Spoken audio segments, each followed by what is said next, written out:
Merci. Merci beaucoup pour cette présentation. Donc effectivement, je m'appelle Vincent Legros. Bonsoir à tous.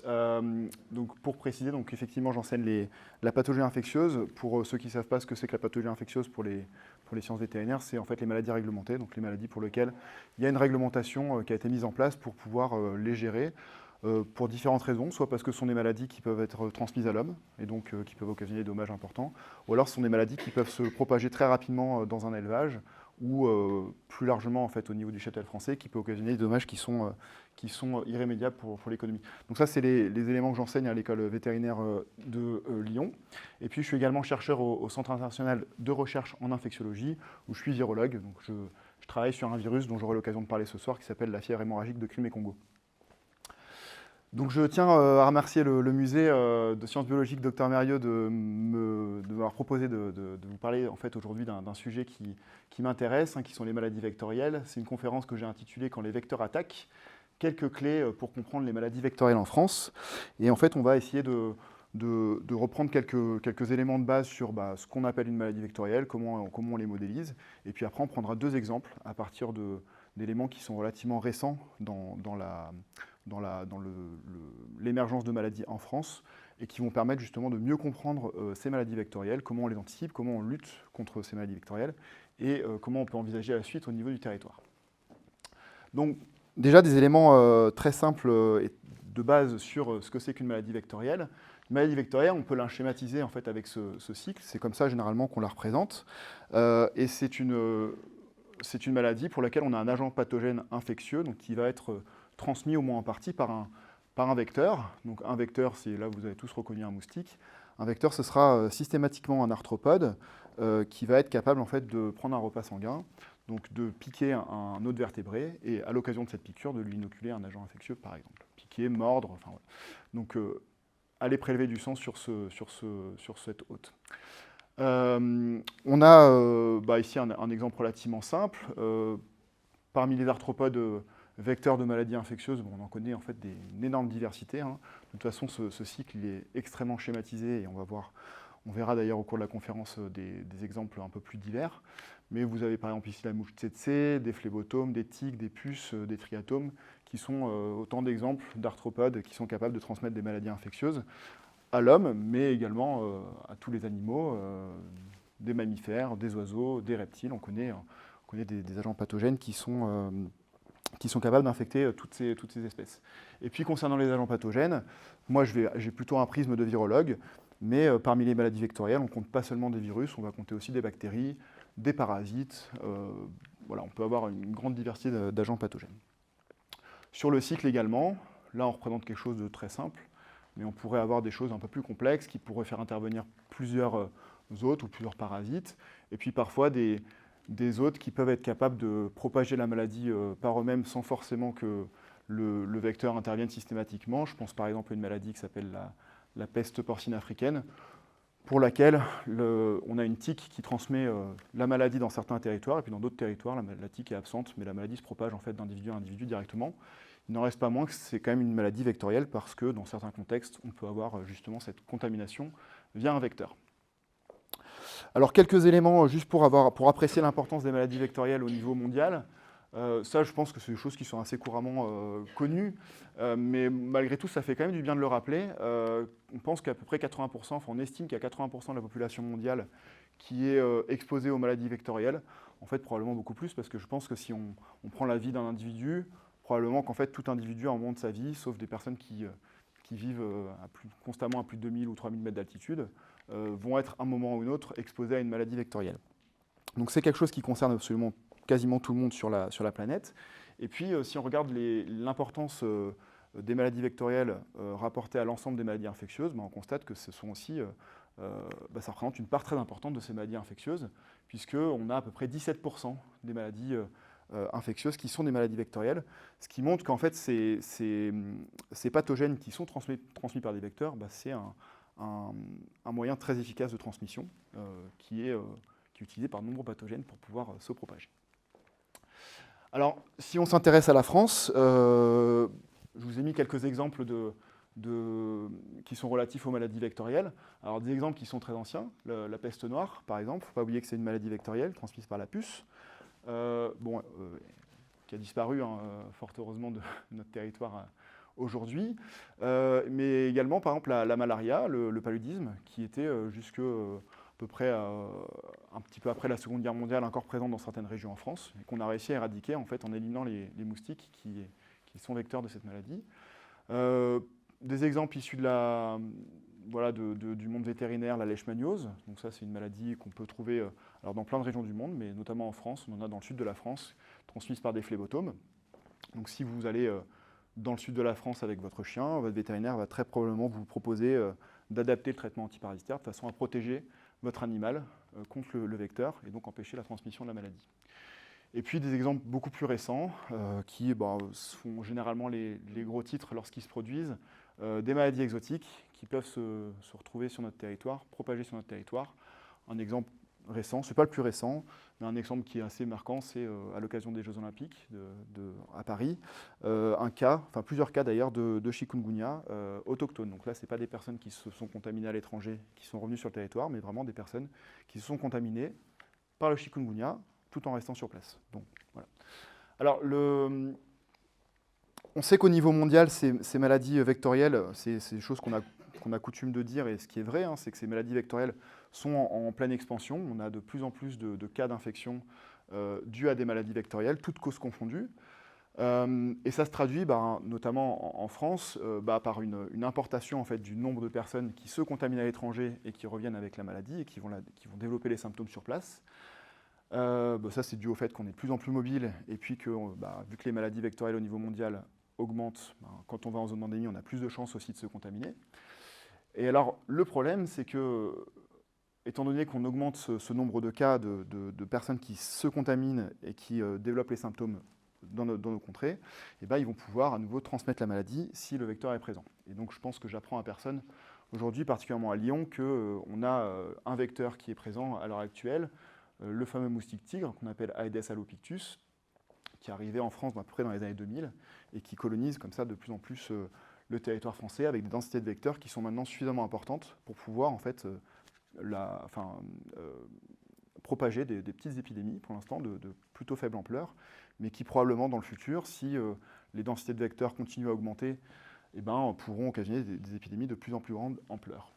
Et donc on voit ça, hein, dans les zones où en fait, on a beaucoup de moustiques tigres, on peut voir ces petites épidémies qui sont pour l'instant relativement maîtrisées.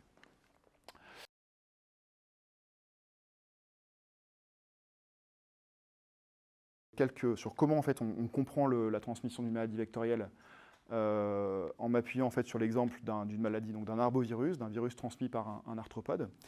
Et donc, je vais vous décrire le cycle, et puis je voudrais surtout qu'on revienne sur ça, ce qu'on a parfois coutume de présenter, c'est un petit peu comme ça des fois qu'on a coutume de présenter les vecteurs, c'est comme des seringues volantes. Donc vous avez une personne qui serait infectée par exemple dans cette pièce, un moustique qui viendrait la piquer, puis immédiatement le moustique pourra aller contaminer une autre personne dans la même pièce. En fait, c'est pas exactement comme ça que ça se passe, et je vais vous expliquer justement comment c'est compris.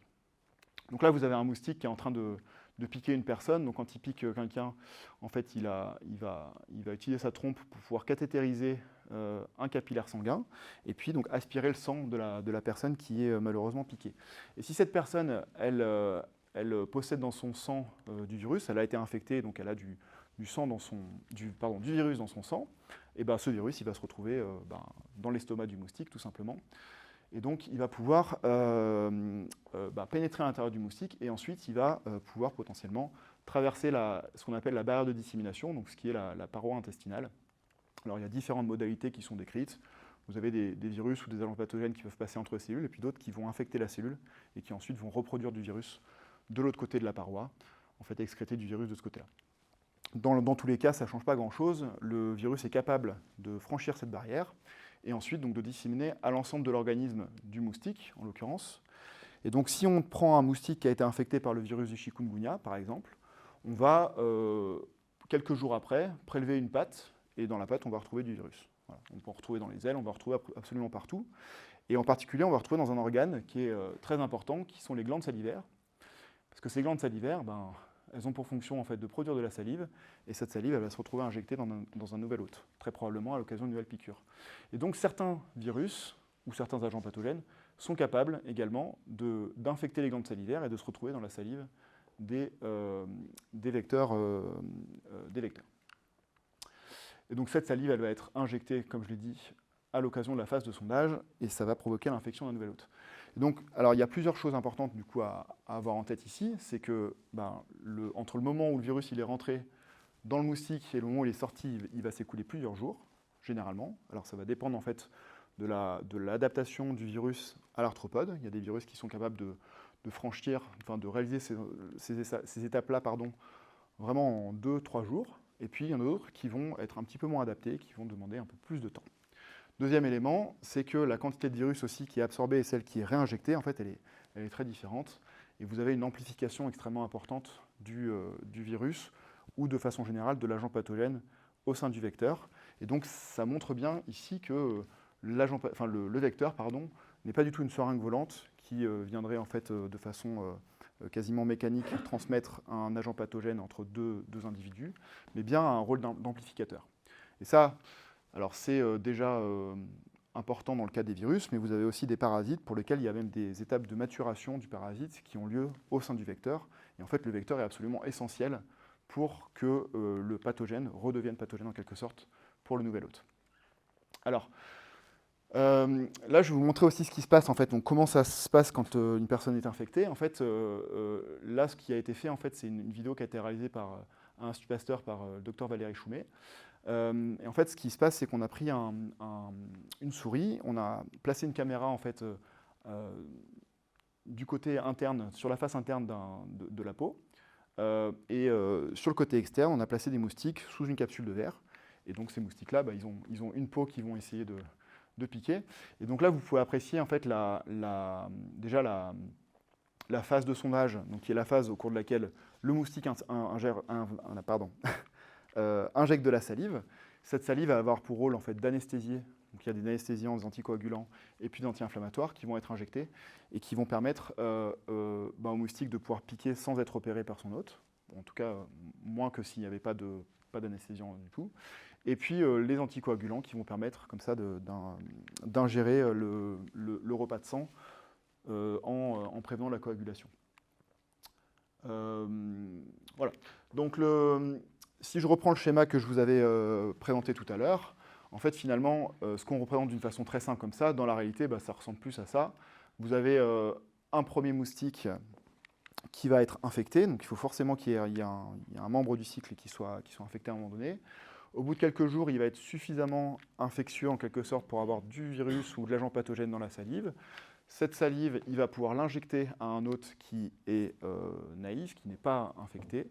Cette personne-là également va, au cours de quelques jours, en fait, amplifier le virus, avoir à nouveau du virus dans son sang, ce qui va permettre l'infection d'un nouveau moustique, et le cycle recommence, donc encore une fois, quelques jours. Après quelques jours, le moustique devient infectieux, etc. etc. Et donc, pour modéliser en fait, les maladies vectorielles, on a besoin de prendre en compte plein de paramètres. Je vous en ai listé quelques-uns ici.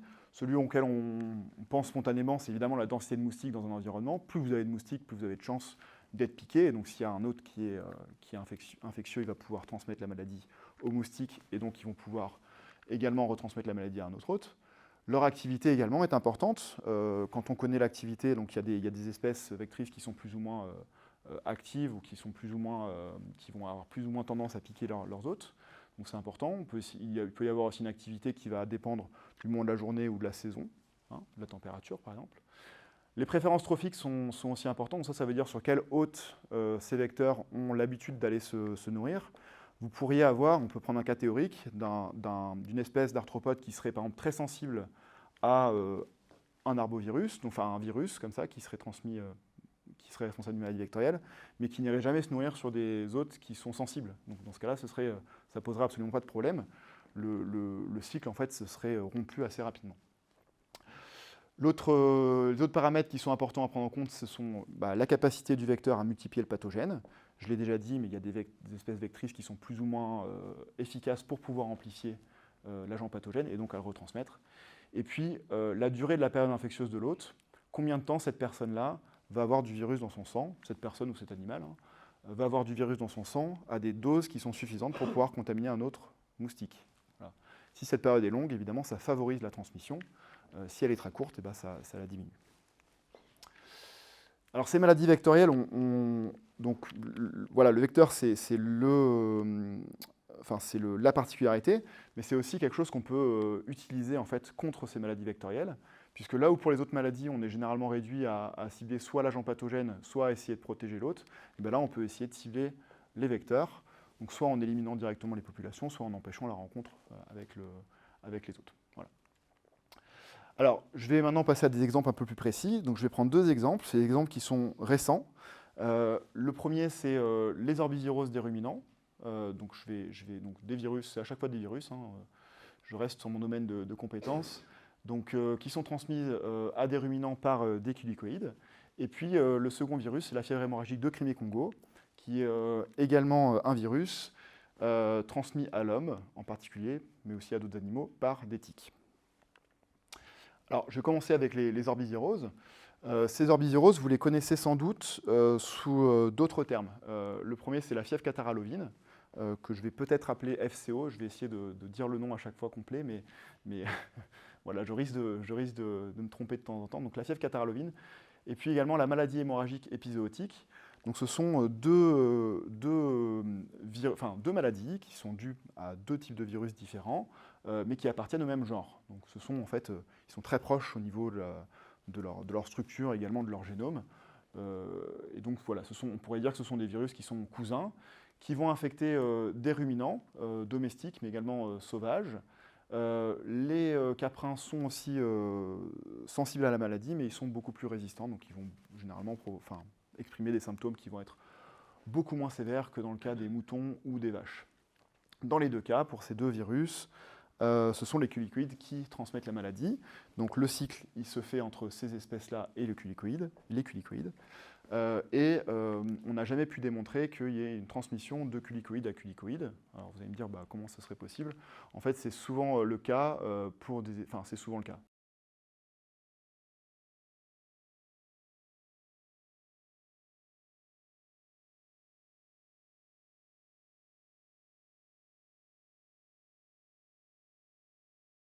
Des culicoïdes pour ces deux maladies.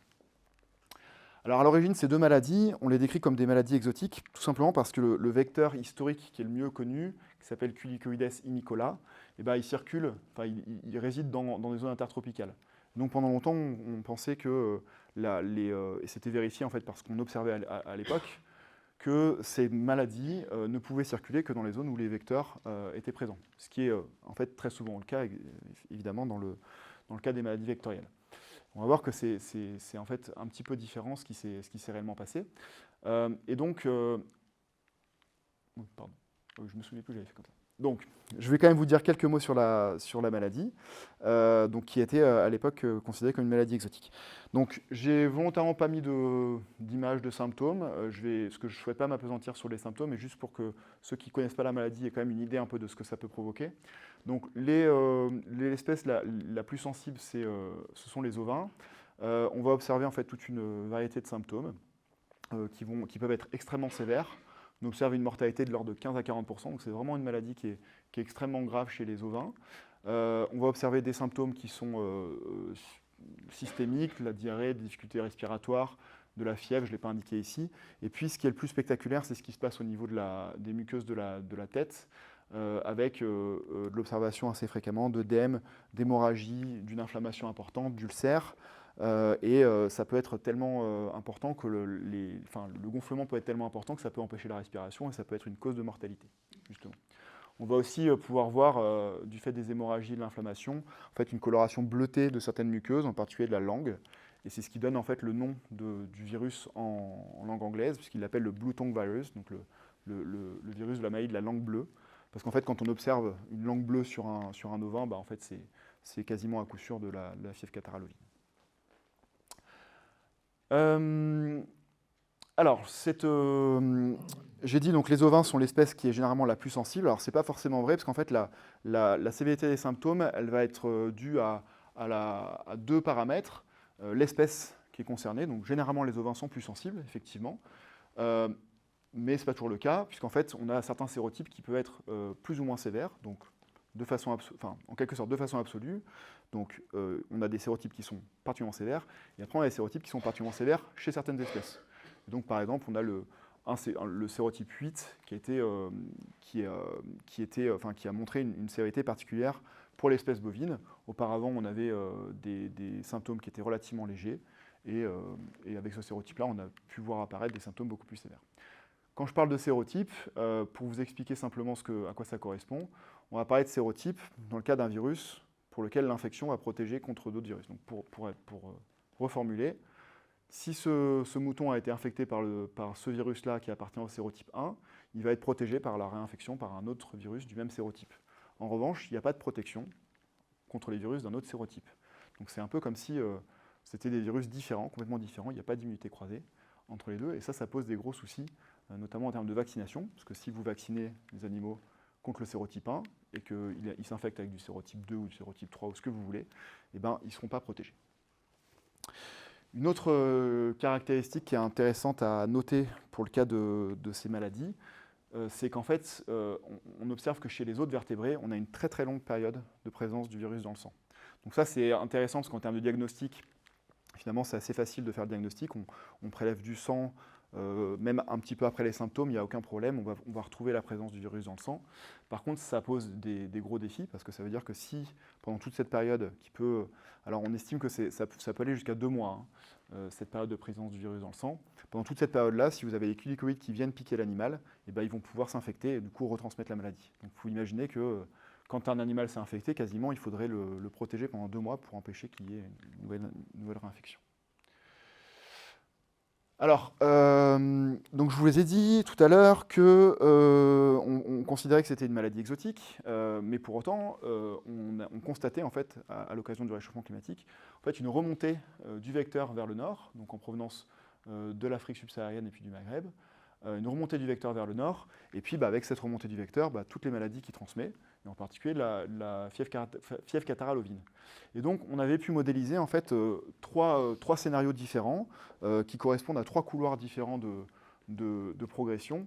Un en provenance d'Espagne, un via la Sardaigne, la Corse, et puis après on imaginait que ça pouvait franchir en fait les masses d'eau, et puis un via l'Italie. Ça, c'est ce qui se passait avant 2006. Et en fait, la situation qui s'est produite, pardon, non, je voulais juste rajouter quelque chose. C'est que ça restait quand même lent, parce que ce culicoïde n'est pas une espèce invasive. Donc elle va avoir du mal à s'implanter dans des espèces où il y a déjà des espèces de culicoïdes. Et donc, en fait, en 2023, ce qu'on voit, c'est qu'on a la présence de culicoïdes, de cette espèce-là, Culicoides imicola. Et ben, en Espagne, on voit qu'on en a beaucoup. En Italie, dans le sud de la France, mais finalement pas beaucoup plus. Ce n'est pas une invasion comme ce qu'on peut voir pour le moustique tigre, par exemple. Et donc, ça pourrait penser que finalement la survenue de ces virus transmis par ces vecteurs, c'est des choses sur lesquelles on peut avoir le temps de se préparer. En fait, pas du tout. Ce qui s'est passé, c'est qu'en 2006, sorti un peu de nulle part, en plein milieu de l'Europe, donc au niveau des Pays-Bas, on a vu en fait apparaître des premiers foyers de fièvre catarrhale ovine. Et assez rapidement, en fait, ces foyers se sont propagés très très rapidement. On a pu mesurer environ 5 km par jour. D'abord au niveau du Benelux, en Allemagne, et puis assez rapidement en France. Et en fait, la maladie, elle a balayé complètement le territoire français.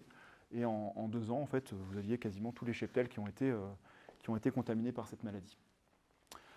À l'heure actuelle, on ne connaît toujours pas, on ne sait toujours pas d'où provient cette émergence. Alors, il y a plusieurs hypothèses.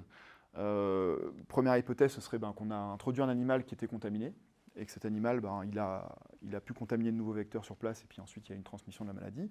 Ça, c'est possible.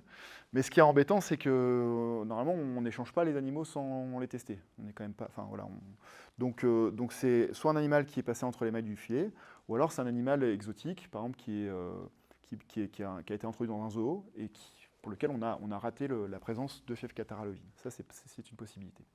Deuxième possibilité, ce serait via le commerce des fleurs, en fait, tout simplement.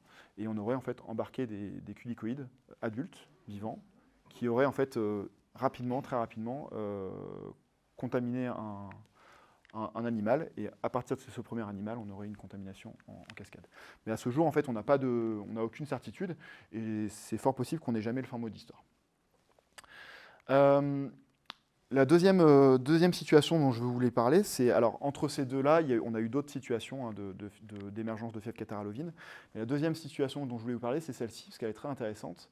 C'est en 2015. En fait, en 2015, en plein milieu de l'Auvergne, pareil, un peu comme ce que je viens de vous décrire pour les Pays-Bas, on a à nouveau des cas qui apparaissent et qui se propagent. Et ce qu'on a constaté assez rapidement, c'est qu'il s'agissait du même sérotype que celui de 2006. Et là, on peut se dire, mais c'est quand même bizarre. Normalement, on est censé avoir une protection croisée. Bon, en fait, si on réfléchit un tout petit peu, c'est pas illogique, parce qu'en fait, la maladie, en 2006, on a réussi à l'éradiquer. Et donc, en fait, virtuellement, les populations qui sont présentes sur le territoire en 2015, c'est plus du tout les mêmes que celles qui sont présentes en 2008, et elles sont plus protégées. Donc, elles sont à nouveau, en fait, c'est des populations totalement naïves. Et ça, c'est dû au fait que, voilà, on a un turnover des populations qui est suffisamment important, et qu'on avait arrêté de vacciner. Si on avait continué la vaccination, on n'aurait sans doute pas eu cette transmission. L'autre point qui est très intéressant avec cette maladie, c'est quand on a séquencé le virus, on s'est aperçu que c'était exactement le même que celui de 2008. Et donc ça, c'est très bizarre. Parce qu'en fait, une hypothèse en fait, de cette circulation, c'était de se dire, entre le moment où le virus a été... lorsqu'il a émergé lors de la première vague, et lorsqu'il a émergé une seconde fois lors de la deuxième vague, peut-être qu'il a persisté à bas bruit, dans des élevages. Mais en fait, si ça avait été le cas, on aurait observé des mutations qui seraient introduites dans le génome, et on aurait pu retracer comme ça l'histoire, enfin pas l'histoire, mais on aurait pu en tout cas constater que les deux virus étaient au moins légèrement différents. Là, on a l'impression qu'en fait, le virus il a été congelé, et qu'il est réapparu comme ça en 2015. Et en fait, c'est sans doute ce qui s'est passé. En fait, ce qu'on pense, c'est qu'il y a un taureau qui a été utilisé pour la sélection, qui a été contaminé, et donc le virus il peut passer dans la semence. Cette semence elle a été congelée, et elle a été utilisée en 2015 pour inséminer une vache, et cette vache a été contaminée. Enfin, c'est contaminé par ce biais-là.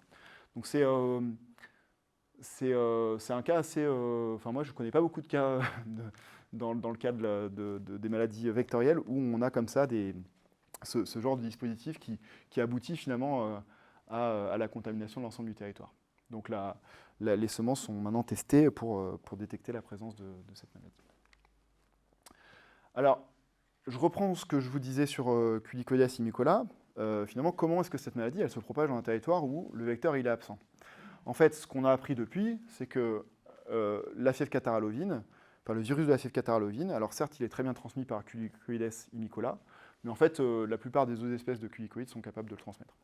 Il y en a au moins une dizaine de mémoires, je ne suis plus tout à fait sûr du chiffre, mais en tout cas, il y a beaucoup d'espèces de culicoïdes qui sont capables de transmettre, au moins aussi bien que Culicoides imicola, et en particulier ces deux-là, qui sont en fait très très largement répartis sur le territoire français. Et donc ça permet d'expliquer pourquoi la maladie elle a pu s'implanter et elle a pu, à partir de quelques cas, en fait, se diffuser. Et puis deuxièmement, ce qui est frappant, en fait, c'est aussi la vitesse de diffusion. Et en fait, là, je vous montre le rapport de taille qu'il y a entre un culicoïde et un moustique. Le rapport de taille, c'est à peu près entre moi et un chat. Voilà. Donc, vous avez un arthropode comme ça qui est extrêmement petit. En fait, on va pouvoir le voir à l'œil nu, évidemment, mais ça va être très difficile même de le distinguer, alors qu'un moustique, on va le voir voler. Quand on a un peu l'habitude, on peut même arriver à le reconnaître, même en vol. Là, avec un culicoïde, même les spécialistes, ils ne sont pas capables. Et ce qu'on va voir à la rigueur, c'est des essaims de culicoïdes. Et éventuellement, on va les voir posés sur les animaux, on va pouvoir les distinguer. Le fait qu'ils soient aussi petits, en fait, et en fait, ce qui est assez intéressant à voir, c'est lorsqu'il y a des chercheurs qui ont regardé, à partir d'un premier foyer, en superposant les cartes entre la distribution des différents foyers, suivant le premier foyer, et les vents dominants. Et en fait, on constate qu'il y a vraiment une très très forte corrélation entre les deux, ce qui démontre que ces culicoïdes en fait, se contaminent au niveau d'un foyer, et ensuite vont être transportés par les vents à très grande distance, Alors, je vous ai parlé tout à l'heure d'une transmission de l'ordre de 5 km par jour. En fait, la transmission passive, enfin la diffusion passive, elle peut être de l'ordre de plusieurs centaines de kilomètres. On sait, ça a été montré notamment pour des études en Corse, que des populations de culicoïdes de Corse peuvent être transportées au-dessus de la Méditerranée jusqu'en France territoriale, sans aucun problème. Et un autre élément qui illustre ça, c'est qu'on sait aussi que les populations, parce qu'en fait, quand on regarde les séquences génétiques des populations qui sont en Espagne, et ben ce sont les mêmes que celles qui sont au Danemark. Donc ça montre en fait qu'il y a un brassage entre les différentes populations, et en fait elles ne sont pas du tout séparées, elles se reproduisent les unes avec les autres, ce qui s'explique en fait par ces vents qui les diffusent de façon très importante. Donc la diffusion très rapide, c'est à la fois bien sûr le déplacement des vecteurs, mais en fait ça joue à la marge, ils vont se déplacer de l'ordre de quelques... Les spécialistes disent de 1 à 2 km par jour, ce qui est quand même assez considérable quand on regarde la taille de l'animal. Hein. C'est des animaux qui font, qui font entre 1 et 3 mm. Mais c'est surtout donc les vents, et ensuite les déplacements d'animaux.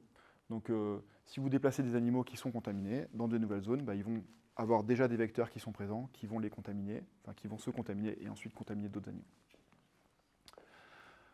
Donc, une fois qu'on a bien compris le cycle de transmission de cette maladie, on peut essayer de mettre en place des stratégies de lutte et de prévention qui sont bien adaptées en fait, à ces pathogènes et à leur diffusion. Avec l'objectif ici, c'est une maladie qui est animale, qui ne touche que les animaux, et donc l'objectif c'est d'empêcher l'infection des animaux. Donc comment est-ce qu'on peut s'y prendre et quelles sont les stratégies qui sont efficaces et qui ont montré une efficacité importante. Alors la première stratégie, ça va être d'empêcher comme ça la transmission, la rencontre finalement du vecteur avec son hôte. Donc là on a plusieurs possibilités. On peut utiliser des insecticides répulsifs sur les animaux. Donc directement on va diffuser des insecticides. Et puis on peut également essayer de rentrer les animaux dans les bâtiments. Généralement, c'est une technique qui peut fonctionner pour certains vecteurs. Mais là, pour les culicoïdes, en fait, on s'aperçoit que c'est très discutable comme efficacité. On va avoir en fait des vecteurs qui, en fonction des espèces et en fonction de la période de l'année, vont avoir tendance d'emblée à rentrer dans les bâtiments et à suivre les animaux. Donc rentrer les animaux dans les bâtiments, ça peut avoir une certaine efficacité, mais ce n'est pas du tout une solution miracle.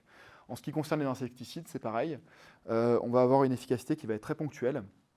Alors c'est quand même conseillé aux éleveurs, pour les éleveurs qui subissent ce genre de situation, c'est quand même conseillé de traiter leurs animaux avec des insecticides répulsifs. Mais en fait, pour que ce soit réellement efficace, il faut renouveler l'opération très fréquemment. Et donc, ça ne permet pas généralement de protéger 100% des animaux, malheureusement. Mais ça a quand même un certain degré d'efficacité. Alors, le deuxième moyen d'action, cette fois-ci, c'est d'agir directement sur l'hôte vertébré, évidemment via la vaccination. Donc on dispose maintenant de vaccins qui sont efficaces, donc depuis les émergences en Europe notamment. Et donc ces vaccins vont permettre de limiter les symptômes. Et puis ils ont un second effet aussi dont je vais parler juste après, qui est extrêmement important. Et puis on peut également traiter les animaux, évidemment, mais on n'a pas de traitement qui soit capable de cibler directement le virus. Et donc on se limite uniquement à un traitement symptomatique. Donc là on va pouvoir apporter aux animaux des anti-inflammatoires par exemple, les perfuser pour les aider en fait juste à d'eux-mêmes combattre la maladie et à survivre pour pouvoir se rétablir d'eux-mêmes. Troisième possibilité, ça va être d'agir sur les populations de vecteurs. Donc ça c'est une approche qui est généralement assez séduisante. On se dit si on arrive à éliminer complètement les vecteurs, on va pouvoir complètement protéger les animaux. Alors, le problème, c'est que c'est très séduisant, mais pour être très brutal, ça ne marche pas bien. Pour plusieurs raisons. Donc déjà, les culicoïdes, on pourrait envisager de désinsectiser l'environnement, donc dépendre des insecticides dans l'environnement. Donc là, vous imaginez un peu les conséquences environnementales de ces campagnes-là. Et en plus de ça, ça a été testé en fait dans certains endroits contrôlés. Les populations sont tellement mobiles qu'en fait que vous traitez un endroit et assez rapidement en fait vous n'avez pas d'impact sur les populations parce qu'elles sont assez vite remplacées. Donc ça marche pas et puis en plus je pense qu'en termes environnementaux c'est même pas très intéressant. L'autre possibilité ce serait d'avoir une stratégie qui serait un peu similaire à ce qu'on a pour les moustiques Pour les moustiques, vous savez, on a des sites de ponte qui sont très très bien déterminés. On sait que ce sont les eaux stagnantes. Vous savez, en ville, si vous laissez une coupelle d'eau, bah, c'est vraiment un endroit qui est très privilégié pour les moustiques. Et assez rapidement, on va voir des moustiques qui vont venir y pondre. Et puis, si vous êtes un peu attentif, vous allez voir des larves qui vont se développer. Là, dans le cas des culicoïdes, le gros problème, c'est qu'en fait, les sites de ponte, bah, ils sont très très très divers. Donc vous avez par exemple des fruits en décomposition, ça peut suffire pour permettre la génération de culicoïdes. Vous avez les lisiers, vous avez des terrains qui vont être surpâturés également, qui vont permettre le développement sans problème de ces larves. Vous avez les bousses de vache, etc., etc. Donc tout ça, en fait, c'est un peu illusoire de vouloir retirer tout ça. Et on a des études également en Angleterre. En fait, ils ont essayé de couvrir des sites de ponte majeurs, donc essentiellement le fumier, les lisiers, etc. Et en fait, même en faisant ça, il y a tellement d'abondance d'autres sites de ponte potentiels que ça ne suffit pas à contrôler les populations et on n'a pas du tout d'effet en fait. Et donc le système elle-même, en fait, avec des larvicides, on ne peut pas en fait traiter tous les sites de ponte non plus, donc on ne peut pas les traiter mécaniquement.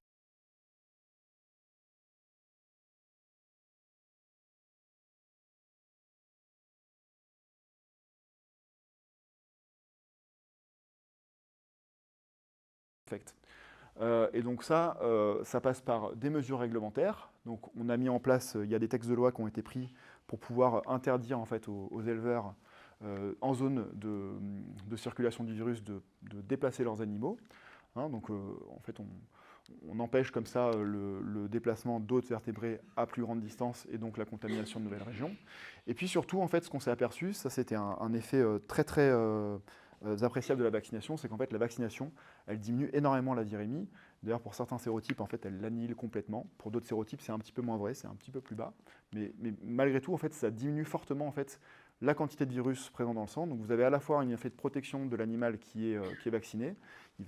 S'il est lui-même infecté par la maladie, il va présenter pas ou peu de symptômes. Et en plus de ça, il ne va pas représenter en fait, une source de contamination des culicoïdes. Et donc en 2006, lors de la première émergence du virus, en fait assez rapidement, il y a un vaccin qui a été développé et l'État a pris en charge la vaccination des animaux et l'a rendu obligatoire. Et donc l'ensemble du cheptel français a été vacciné. Et c'est ça qui a permis d'aboutir à l'éradication de la maladie à cette époque. Et puis après, on a levé l'interdiction vaccinale, l'obligation vaccinale, pardon. Et ça aboutit justement à la possibilité du même sérotype de réémerger. Alors évidemment, la vaccination, ça a un coût. Hein. Oui, donc voilà, c'est ce que je vous mettais ici. On arrivait à éliminer complètement le virus du territoire.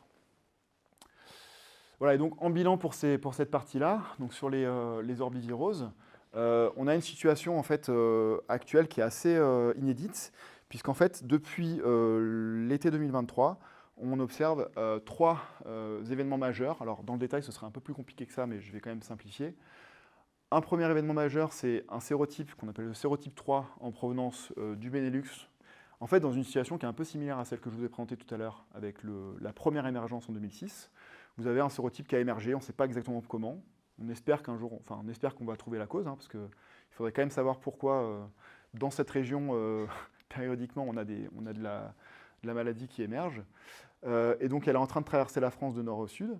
Vous avez le sérotype 8 qui a émergé également en région Rhône-Alpes-Auvergne et qui, pareil, est en train de se propager. Et puis vous avez une autre maladie qui est due à un orbivirus, dont j'ai parlé au tout début, qui s'appelle la maladie hémorragique épizootique, qui vient d'Espagne et qui a franchi les Pyrénées, pareil, à l'été 2023, et qui se propage maintenant du sud-ouest vers le reste du territoire. Et donc on va arriver en fait à une situation où très probablement, c'est sans doute déjà le cas, des animaux vont être co-infectés avec différents sérotypes, et ça on n'a vraiment aucune idée de ce que ça peut donner, si ça va être plus pathogène, moins pathogène, ou si ça peut générer aussi des virus qui seraient encore plus virulents. Donc la situation est à suivre, et ce sera intéressant à voir ce qui se produit dans la zone de rencontre. Voilà, donc j'ai terminé sur la partie des orbivirus. Maintenant, je vais passer à la seconde maladie virale qui s'appelle la fièvre hémorragique de Crimée-Congo. Alors souvent, moi, quand je parle de cette maladie, les gens s'étonnent un peu du nom. Pourquoi Crimée-Congo? En tout cas, les gens qui ont des notions de géographie. Puisque bon, la Crimée, maintenant, depuis l'invasion de l'Ukraine, à peu près tout le monde sait situer la Crimée. Hein, c'est situé ici, et puis le Congo en Afrique centrale. Donc comment ça se fait qu'on a un virus qui a 2 noms de noms qui sont aussi éloignés géographiquement. Alors l'histoire, en fait, elle commence en 1944, donc pendant la Seconde Guerre mondiale. Vous avez l'armée russe qui est en train de repousser l'armée allemande donc vers l'ouest, et il y a énormément de soldats qui sont stationnés en Crimée. Et à ce moment-là, vous avez des épidémies qui se déclarent parmi les soldats qui sont stationnés, avec des symptômes hémorragiques. Donc vous avez des personnes qui commencent à présenter des hémorragies assez sévères. C'est très spectaculaire dans le cas de la fièvre hémorragique de Crimée-Congo. Les médecins soviétiques vont commencer à investiguer cette épidémie. Et alors ils vont faire des choses qu'on ne ferait plus aujourd'hui, j'espère. C'est prélever du sang de personnes qui sont malades. Ils vont le filtrer et ensuite ils vont l'injecter à des patients, en psychiatrie en l'occurrence, et ils vont constater que la maladie elle se déclare à nouveau. Donc ils montrent par ce biais la transmissibilité de la maladie d'individu à individu, donc ça montre bien que c'est une maladie infectieuse. Et puis la deuxième chose qu'ils vont faire, c'est qu'ils vont constater que les soldats qui présentent les symptômes, ils rapportent très souvent en fait, avoir été mordus par des tiques, et donc ils vont aller collecter des tiques dans l'environnement, ils vont les broyer, ils vont les filtrer, et après ils vont demander à deux volontaires,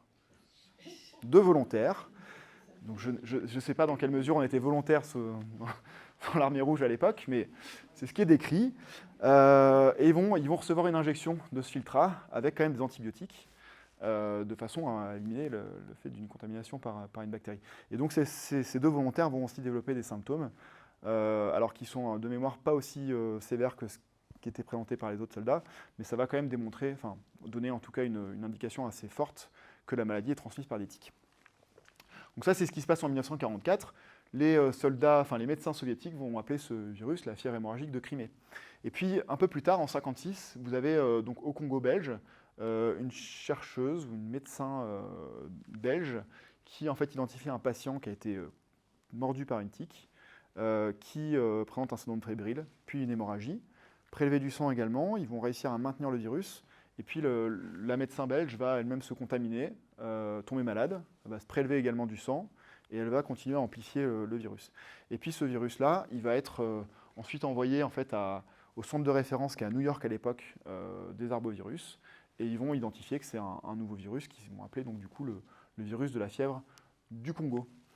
Et en 1969, les Russes ils vont également envoyer un échantillon de leur propre virus au centre de référence, et c'est à ce moment-là qu'on s'aperçoit qu'en fait, il s'agit du même. Alors il y a même une bataille historique pour savoir dans quel sens il aurait fallu mettre Crimée-Congo, si c'était Congo ou Crimée. Normalement, on aurait dû mettre Congo-Crimée, mais il semblerait que les Russes aient insisté pour que ce soit Crimée-Congo, et je crois qu'à l'époque, le poids de l'Union soviétique était quand même plus important que celui de la Belgique, donc ils ont eu gain de cause. C'est quand même une époque où on se battait pour avoir sa propre région géographique associée à un virus. Je pense que ce ne serait plus le cas aujourd'hui. Donc voilà, on a un virus qui... voilà, je vous ai une longue introduction pour vous expliquer l'origine du nom. Ce virus, il circule évidemment pas que en Crimée et au Congo. En fait, c'est un des virus transmis par les tiques qui est le plus largement répandu à la surface de la Terre. Vous l'avez en fait, en théorie, il va pouvoir être présent dans toute la portion du globe où le vecteur est présent, qui sont en fait, les tiques du genre Yaloma. Et la limite théorique, c'est 50 degrés nord de latitude pour la présence de cette tique. En fait, on la retrouve maintenant beaucoup plus haut à la faveur du réchauffement climatique, et donc on devrait en fait monter un peu cette limite qui est tout à fait théorique. Je vous ai dit donc c'est un virus qui provoque des fièvres hémorragiques. Il n'y a pas de traitement connu à ce jour. Il y a eu des essais, mais globalement ça marche très mal. Il n'y a pas de vaccin non plus, même s'il y a beaucoup de candidats vaccins qui ont été développés, mais à l'heure actuelle il n'y a pas de marché, donc il n'y a pas d'entreprise pharmaceutique qui a développé le vaccin. Puisqu'en fait, il représente quelques centaines à quelques milliers d'infections par an, grand maximum. Donc effectivement, on comprend que ce soit compliqué de développer un vaccin dans ce cas-là. En ce qui concerne l'Europe, il est présent en Europe, donc on sait qu'il est présent depuis très longtemps dans les Balkans, et puis on sait aussi qu'il est présent depuis les années 2000 en Espagne. Pendant longtemps, on pensait que c'était une souche qui était plutôt peu pathogène, et en fait, on s'est aperçu que pas du tout. En 2016, une personne retraitée qui faisait de la rando se fait mordre par une tique, commence à développer un peu de fièvre, puis des symptômes hémorragiques, elle est hospitalisée. Et en fait, il s'agissait en fait, d'une contamination par la fièvre hémorragique de Crimée-Congo. Cette personne n'avait jamais voyagé, donc c'est vraiment une contamination sur place. Et l'infirmière qui a pris en charge cette personne est elle-même tombée malade. La première personne est morte, l'infirmière a survécu, fort heureusement. On connaît 17 cas décrits en Espagne, associés à près de 40% de mortalité. Donc c'est vraiment une maladie qui est extrêmement pathogène. On manipule ce genre de virus dans les plus hauts niveaux de confinement de sécurité. Donc à Lyon, vous savez qu'il y a le laboratoire P4 qui permet de manipuler ce genre de pathogène.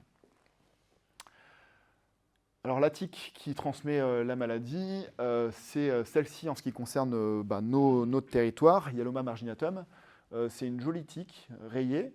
Dans la presse, parfois, on en parle sous forme de tique géante. Mais en fait, elle n'est pas spécialement géante, parce qu'elle fait, je crois, jusqu'à 8 mm de long. Et il y a des tiques présentes en France qui font à peu près, grosso modo, cette taille-là. Donc il n'y a pas de raison de l'appeler tique géante. Tique rayée, tique zébrée, là, pourquoi pas? Ça, c'est un bon moyen de l'identifier. Vous pouvez voir, en fait, sa localisation.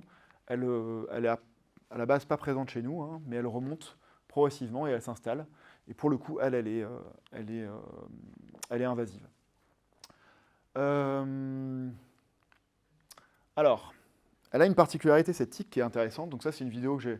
Denis Bent, c'est un collègue qui travaille sur la fièvre hémorragique de Crimée-Congo, et je trouvais cette vidéo sur YouTube. Donc là, vous avez une tique du genre Hyaloma. Ça ne doit pas être marginatum, mais peu importe. Et en fait, la particularité de cette tique, c'est qu'elles ont un comportement qui est complètement différent de celui qu'on connaît généralement, qu'on décrit généralement, en tout cas pour les tiques qu'on a chez nous. Nous, la tique classique, c'est une tique qui va monter en haut d'une fougère, elle va étendre les bras, enfin les pattes, et elle va attendre qu'un vertébré passe à proximité pour se laisser tomber dessus et l'accrocher. Là, pas du tout. Celle-ci, c'est vraiment une tique prédatrice. Elle va aller suivre sa proie sur plusieurs centaines de mètres. Pendant plusieurs dizaines de minutes, elle peut vous courir après, littéralement. Et donc, voilà, une fois qu'elle vous a rattrapé, elle va monter, trouver un endroit pour s'installer et mordre. Alors là, la personne, elle ne prend pas de risque, hein, parce que la tique a besoin de pas mal de temps quand même pour pouvoir préparer l'endroit où elle va mordre. Et donc, il ne faut juste pas la perdre de vue. Voilà. Donc là, c'est des opérations de collecte, hein, et c'est Lionel, je pense que tu te souviens au Sénégal, on avait pendant qu'on présente les modalités de collecte des tiques, il suffit ensuite de se pencher par terre et puis en fait on voit des tiques qui commencent à arriver vers nous et voilà, on les met dans l'alcool et on les identifie. Alors la question qu'on s'est posée, c'est est-ce que cette maladie, elle peut être présente en France? Il y a plusieurs raisons qui nous posaient à ça. On sait que la maladie, elle n'est pas loin, dans les Balkans, en Espagne. On sait que le vecteur, il est présent aussi. Donc, a priori, il n'y a pas de raison de penser que la maladie ne puisse pas être présente. En 2014-2016, il y a une première étude qui sort qui montre qu'en fait, en Corse, on a des preuves sérologiques de la circulation du virus. En fait, ce qui a été fait ici, c'est des prélèvements sanguins sur du bétail, des chevaux, des ovins, et recherche d'anticorps qui ciblent la maladie, qui ciblent le virus. Voilà. Et donc, on voit des taux de prévalence qui sont assez importants, une prévalence qui est assez importante, qui va dépendre des régions, qui dépend sans doute des régions où il y a particulièrement de l'élevage en Corse. Le problème avec ce genre de données, c'est qu'on est toujours méfiant parce qu'on n'est jamais sûr que c'est vraiment le virus qu'on recherche. C'est-à-dire qu'on pourrait penser ici que ce n'est pas vraiment la fièvre hémorragique de Crimée-Congo qui a infecté ces animaux, mais un virus qui est extrêmement proche, ou alors un virus qui n'est pas très pathogène, et ça pourrait donner le même genre de résultat. Malgré tout, on a quand même des tiques qui sont présentes sur l'île de Corse, et voilà, des éléments qui tendent à montrer qu'il y a des infections qui sont possibles avec des prévalences qui sont quand même assez importantes. Hein. On a des zones où il y a plus de 50% des animaux qui ont été infectés, qui auraient été infectés par ce virus. Alors comment est-ce que ces tiques sont venues et comment le pathogène serait venu? On pense que c'est via des oiseaux migrateurs, probablement. Vous voyez ici, là, c'est une tête d'un oiseau, et ce que vous voyez là, ce sont des tiques qui sont accrochées. Les oiseaux ne sont pas infectés. Alors, ces espèces d'oiseaux plutôt ne sont pas infectées par la fièvre hémorragique de Crimée-Congo. Par contre, ils peuvent servir de véhicule, en fait. Hein, les tiques, ensuite, une fois arrivées à destination, hop, elles descendent, elles peuvent aller pondre, et puis elles peuvent retrouver un autre hôte éventuellement. L'identification formelle de la maladie en France, elle a été faite en fait en 2023 sur des échantillons qui dataient d'1 an, par une équipe qui est du CIRAD dirigée par Laurence Vial, qui est à Montpellier. Et en fait, ce qu'ils ont fait, ils ont procédé en plusieurs temps. Ils ont dans un premier temps essayé d'identifier des endroits en France où il y avait une forte prévalence de la circulation de la maladie, en tout cas apparente. Donc ils sont allés rechercher des élevages, ils ont regardé dans quels élevages il y avait beaucoup de bovins ou de chevaux qui avaient des anticorps contre la maladie. Et ensuite, ils sont retournés dans ces élevages-là et ils ont prélevé des tiques très très régulièrement, et ils ont fini par tomber en fait sur des élevages où il y avait des tiques qui avaient le virus à l'intérieur de leur organisme.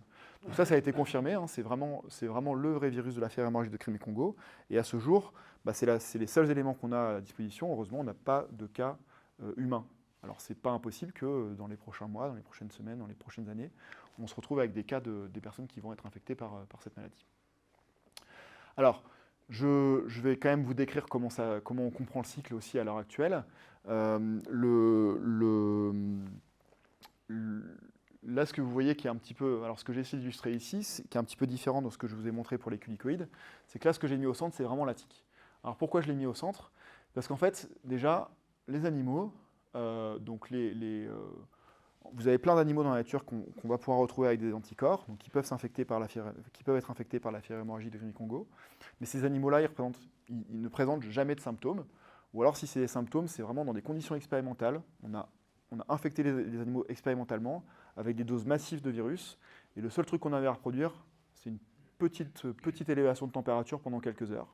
Et c'est tout. Donc les animaux sont infectés. On va retrouver du virus dans leur sang. Ils vont pouvoir contaminer des tiques si elles les mordent, mais par contre, ils ne présentent pas de symptômes. Donc vous imaginez un petit peu la difficulté pour pouvoir retracer la présence du virus. C'est pour ça qu'on a mis autant de temps aussi à identifier véritablement des endroits où il y avait le virus. C'est que les animaux, en fait, ne nous aident pas tellement, ils ne présentent pas de symptômes. C'est valable aussi pour les petits animaux sur lesquels ce sont les larves et les nymphes qui se nourrissent. Donc ces animaux-là, ils vont pouvoir contaminer des tiques qui ne seraient pas déjà contaminées, et surtout vont pouvoir servir de rôle de garde-manger pour les tiques, et donc permettre le maintien de la tique dans l'environnement. Et en fait, c'est la tique qui se contamine elle-même. Donc déjà, ce virus, c'est une MST pour les tiques. Donc un mâle et une femelle, lorsqu'ils s'accouplent, si l'un des deux est contaminé, il va pouvoir contaminer l'autre. Si également vous avez des individus qui sont en train de se nourrir, donc qui ont mordu à proximité, vous pouvez avoir passage du virus de l'un à l'autre. Donc via la zone où la morsure est faite, vous avez un passage direct. Donc il n'y a pas besoin d'attendre qu'il y ait une véritable infection de l'hôte avec une virémie qui serait détectable. Là, ne serait-ce que juste par la proximité du site de morsure, on va avoir une contamination. Et puis ensuite, ce qui est surtout important, c'est que les femelles, lorsqu'elles pondent des œufs, elles pondent des œufs qui sont infectés. Alors, ils ne sont pas tous infectés, mais vous avez une proportion importante qui peut être infectée. Ces œufs infectés donnent des larves qui sont elles-mêmes infectées. Lorsqu'elles se métamorphosent, elles donnent des nymphes qui sont infectées également, et les nymphes donnent des adultes infectés. Et donc, on pense qu'à l'heure actuelle, c'est comme ça qu'on voit la maladie maintenant, le cycle du virus, c'est que c'est vraiment la tique qui constitue le réservoir. En fait, les vertébrés qui sont à côté, eux, ils jouent plutôt le rôle de garde-manger, mais pas tellement d'amplification du virus. Et donc c'est un système qui est complètement différent de ce que je vous ai présenté pour la fièvre catarrhale-ovine, où pour la fièvre catarrhale-ovine, on a vraiment les animaux qui sont très très importants dans le cycle. L'humain, comment il se contamine? Via les tiques, ça on l'a déjà vu. Et puis en fait, malheureusement aussi, ce qui est possible, c'est via des fluides infectés d'animaux contaminés. Je vous rappelle que les animaux n'ont pas de symptômes, donc impossible de savoir qu'ils posent un danger. Mais par contre, c'est des contacts qui sont assez importants avec des fluides infectieux, et en particulier le sang. Donc c'est quand même des contacts qui vont pouvoir avoir lieu pour uniquement certaines populations très spécifiques, des éleveurs, les personnels d'abattoir, des vétérinaires qui sont en train de pratiquer une opération chirurgicale par exemple. Là, on va pouvoir avoir une contamination. Donc là, c'est une grosse difficulté dans la gestion de cette maladie, c'est cette absence de symptômes. Alors comment on peut lutter contre cette maladie? Je vais en terminer avec ça. Donc là, on est sur... l'objectif, c'est essentiellement de protéger les humains. C'est même de protéger les humains. Les animaux, ils n'ont pas de symptômes de toute façon, donc c'est pas grave. Donc comment est-ce qu'on peut faire? Déjà, c'est d'informer le public des dangers qui sont relatifs à la morsure par une tique.